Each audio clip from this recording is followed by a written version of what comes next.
고난이도 질문, 자기소개서에서 볼 수 있는 고난이도 질문인데, 제가 미리 말씀드리지만 지금 이 영상에서 자기소개서 질문은 그대로 면접 질문에도 해당이 돼요. 대신에 약간 철학적인 게 있습니다.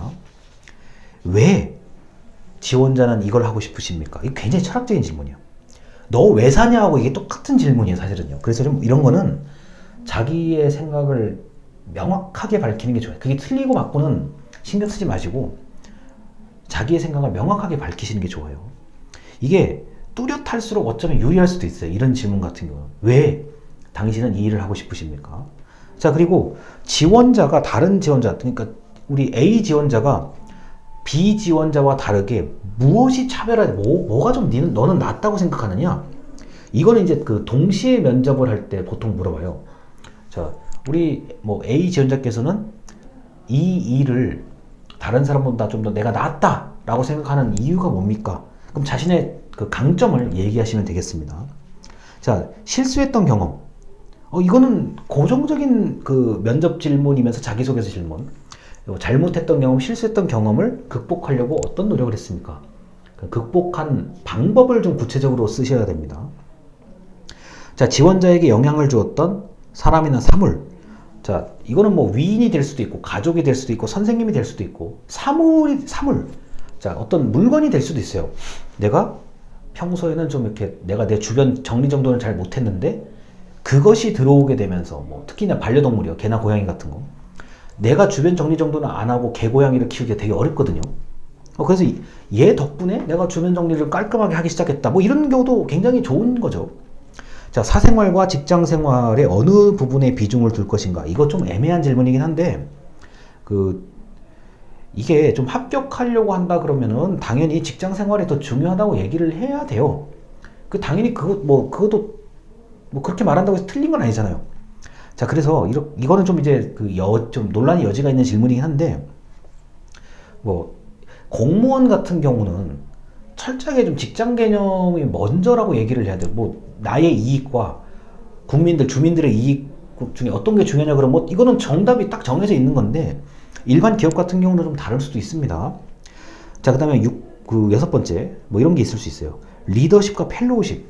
자, 리더십은 얘기를 안 할게요. 아시니까. 펠로우십은 리더가 잘 되도록 리더와 상호 소통하는 펠로우들, 동료들 또는 뭐 이게 제자가 될 수도 있고 후임이 될 수도 있고 뭐 직장 부하 직원이 될 수도 있어요. 이 펠로우는 굉장히 여러 가지예요. 근데 리더가 잘 될 수 있도록 항상 의사소통하고 뭐 할 수 있는 사람들이 펠로우인데, 펠로우십에 대한 얘기가 한 번은 제가 볼 때는 이게 어느 순간에는 면접이나 자소서에 나와야 될 거예요. 자, 특히나 조직 생활을 하시려고 하는 분들한테 리더십 중요하죠. 그거는 근데 중간관리자급이 돼야 돼요. 중간관리자급이 돼야 리더십을 얘기할 수가 있는 거고, 내가 말단 사원인데 이제 신입인데 뭘 알아야 뭘 리더십이 있죠. 이렇기 때문에 펠로우십에 대한 질문이 하나 나올 수 있어요. 좀 독특한 질문이 나올 수 있습니다. 자, 그리고 뭐 그럴 일은 있을지 모르겠는데, 이제 공학 계열에서 컴퓨터로 사무 처리할 때 너만의 요령이 있느냐, 뭐 작업을 할 때 너만의 요령이 있느냐. 자, 예를 들어서 나는 아침형 인간이다. 그럴 수 있잖아요. 우리 특히 컴퓨터로 작업하시는 분들이 야행성이 많은데, 나는 아침형 인간이라서 뭐 예를 들어서요, 다른 분들이 야간 작업을 하고 저한테 뭔가를 보내주시면 나는 아침에 새벽에 일어나서 작업을 할 수 있다. 그러면은 듣는 사람들이 굉장히 감탄할 수도 있어요. 그러면은 우리 회사 같은 경우는 중간에 뭐 새벽 시간이 좀 굉장히 귀한데 저 사람이 들어오면은 업무를 뭐 좀 일찍 일어나서 하고, 그만큼 완전히 뭐 일찍 당겨서 퇴근할 수도 있고, 뭐 재택근무 같은 경우는 더 시간을 자유롭게 쓸 수 있잖아요. 그래서 자신만의 요령은 좀 넓게 좀 생각하시면 되겠습니다. 자, 지원자의 전공이 이 일과 얼마나 관련이 있다고 생각하십니까? 이거는 좀 옛날 질문인데, 만약에 나는 전공이 A인데 왜 이 Z에 지원을 이렇게 물어보기도 해요. 그래서 이런 경우 우리나라는 특히나 내가 원하는 대학교나 내가 원하는 학과에 가시는 분이 별로 없어요. 그러다 보니까 지원자의 전공, 제가 이런 학교를 다니다 보니까 이게 안 맞아가지고 나는 뭐 A라는 전공이 안 맞아서 뭐 F라는 전공을 해봤더니 공부를 해봤더니 우연한 기회에 뭐 Z를 알게 돼서 지원을 했다. 뭐 이런 식으로 자기만의 그 이야기를 좀 만드셔야 됩니다. 자, 우리 조직의 지원자, 당신은 어떤 기여를 할 수 있는가? 이건 이제 흔히 말해서 자신의 업적, 장점, 특징 같은 거를 좀 강점을 얘기하라는 얘기고요. 자, 그리고 의외로 요번 달 10월 달에 제가 많이 그 옆에 다른 면접관께서 질문했던 게 이거더라고요. 스트레스를 어떻게 관리하냐.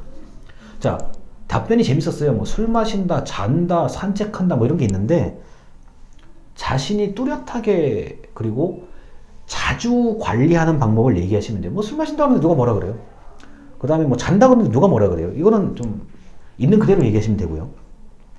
자, 그리고 이제 그 20대의 지원자분들이 좀 많이 해당이 되는 게 요런 거더라고요. 이력서를 보니까 공백 기간이 좀 있는데 이때 뭐 했어요? 공백 기간에 뭘 하셨습니까? 그럴 때 분명하게 나는 공백 기간 이거 했습니다 얘기를 하셔야 돼요. 뭐 자격증을 공부했다, 뭘 했다 이걸 얘기를 하셔야 좀 이게 아직까지 우리나라는 놀았다라는 이미지를 얘기하는 게 좋지는 않더라고요.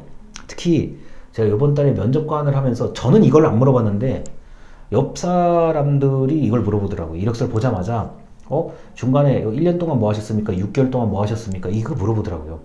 그런데 요새 추세로 봤을 때는 제가 이제 영어 단어 갭, 차이, 갭, 이어 우리가 뭐 1990년 할 때 그 이어요. 갭, 이어라고 이렇게 표현을 하는 사람들이 꽤 많아요.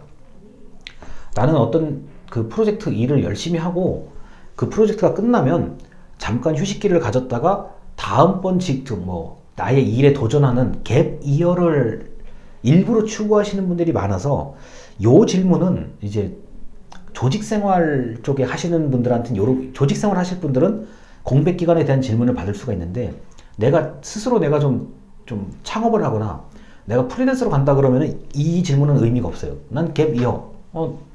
나는 1년 동안 여기에 몰입을 했어. 영화 같은 거. 영화, 음악, 뮤지컬, 뭐 이런 오페라 그 작품 끝날 때까지는 아무것도 못하는 직업들이 있어요. 이런 경우는 제가 볼 때는 갭 이어에 가까운 거예요. 자, 그 다음에 12번. 지원자는 남는 시간에 집에 퇴근하시면 무엇을 하십니까?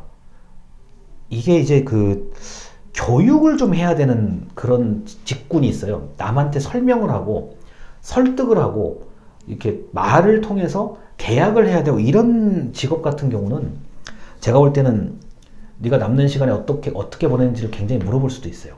자, 그리고 모르는 부분이 생기면 어떻게 처리합니까? 모르는 부분이 네가 생겼다. 어떻게 물어볼 거냐?